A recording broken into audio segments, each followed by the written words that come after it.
ऋतु कुमार देश की पहली ऐसी फैशन डिजाइनर हैं जिनको पद्मश्री सम्मान देने का ऐलान हुआ है। करीब 40 साल से फैशन की दुनिया में सक्रिय ऋतु कुमार से हमारे संवाददाता रिदम ने खास बातचीत की।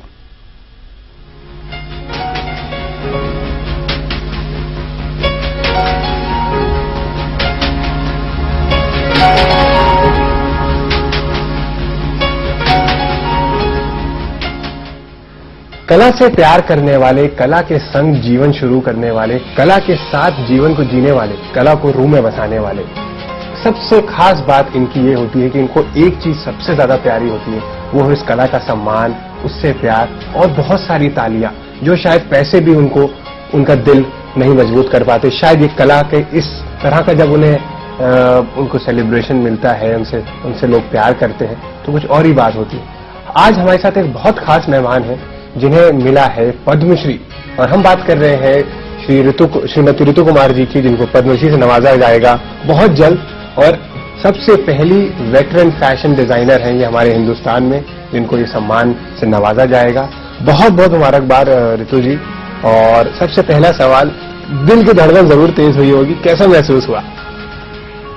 पहला सवाल तो ये है कि मुझे यकीन नहीं आ रहा था कि ये हमारी इंडस्ट्री को ये अवार्ड मिला। मेरा फर्स्ट इंप्रेशन ये था कि शायद किसी को गलती लग गई है, क्योंकि ट्रेडिशनल जो अवार्ड्स होते हैं ये जाते हैं to fine arts, to music, social work, एक स्ट्रक्चर सा जो बना हुआ है, ये थोड़ा सा उस स्ट्रक्चर से अलग था। तो मेरा कभी ख्याल ही नहीं था कि इस इंडस्ट्री को भी वो लोग सोचेंगे कि अवार्ड ही होना चाहिए। तो टेक्सटाइल से आप हमेशा से जुड़ी हुई हैं, उसके बारे में क्या बताना चाहेंगी? और ये जो फैशन नाम की जो चीज है, वो तो मेरा ख्याल है इंडिया में आप समझ लीजिए 15 या 20 साल से पहले इस चीज का कोई मायना नहीं रहता था। और आजकल भी आप देखेंगे जो फैशन इंडिया का है वो ज्यादातर कला और टेक्सटाइल के साथ ही जुड़ा हुआ है, क्योंकि हम लोग कंप्लीटली वेस्टर्न क्लोथ तो पहनते नहीं है। बहुत सारे डिजाइन कॉपी भी होते हैं, कहीं यंग डिजाइनर्स हो या कहीं फॉरेन से कॉपी होते हैं। हम आपसे ये भी जानना चाहेंगे, जो दर्शक भी देख रहे हैं, IPR का भी नाम हमने आपके जरिए सुना, उसके बारे में आप हमें क्या बताना चाहेंगे? ये काफी लंबा सवाल है, मैं आपको जितना छोटा हो सके मैं जवाब दूंगी। एक तो इंटेलेक्चुअल प्रॉपर्टी होती है और एक जनरल प्रॉपर्टी होती है। आप देख लीजिए जैसे पेजली है, मैंगो है, जो बूटी है वो इंडिया की, वो किसी की इंटेलेक्चुअल प्रॉपर्टी हो ही नहीं सकती, क्योंकि वो हमारी पूरी सभ्यता की इंटेलेक्चुअल प्रॉपर्टी है। और एक दूसरी चीज होती है, किसी का किया कराया काम हो, उसको आप लिफ्ट करें, वो उस इंडिविजुअल की इंटेलेक्चुअल प्रॉपर्टी होती है। आपने खुद एक किताब लिखी है, तो आप जब उस किताब के पन्नों को आजकल पलटती हैं, जब भी पलटती है, तो क्या जहन में आता है? मैंने जैसे मैंने आपसे कहा कि वो जब मैं किताब देखती हूँ तो मेरे को इतने पन्ने उसमें मिसिंग लगते हैं, क्योंकि मैंने इतना कुछ वहाँ काम किया था और वो एक किताब में लिख नहीं पाई। तो ऋतु कुमार जब रेड कार्पेट पे उस दिन वॉक करते हुए जाएंगी अवार्ड लेने, what is she planning to wear, and क्या खास हम दर्शक देखेंगे उस दिन आपको पहने हुए? मेरे ख्याल है साड़ी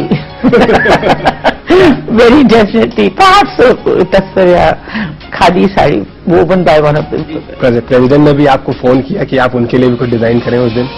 अभी तक फोन नहीं आया मेरा ख्याल है, मैं उनसे कहूंगी कि आपने मुझे फोन नहीं किया। कोई ऐसी सेलिब्रिटी हिंदुस्तान में जिनको आपको ख्वाब रहा हो पहनाने का अपने कपड़े, या पहना चुके हो फिर से दोबारा कुछ दिल में इंतजार हो उनके बाद?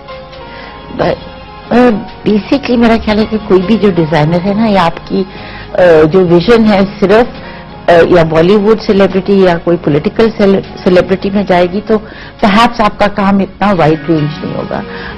हमारे कपड़े बहुत लोगों ने पहने हैं, चाहे इंदिरा गांधी जी हों, उस वक्त जब वो क्राफ्ट्स को बहुत बढ़ावा देती थी, उन्होंने भी हमारे हैंड ब्लॉक प्रिंटेड साड़ियां पहनी है। और आजकल ये जो एक्ट्रेसेस हैं वो भी पहनती है थोड़े तरह से।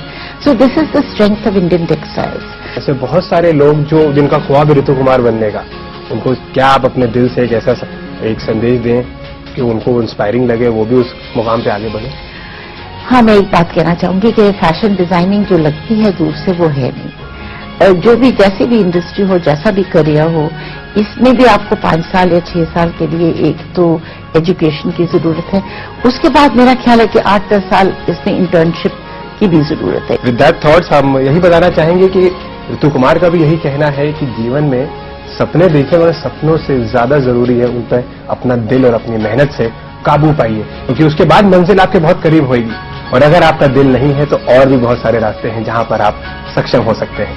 इस समय कैमरामैन सर्वेश गुप्ता के साथ रिदम दत्ता।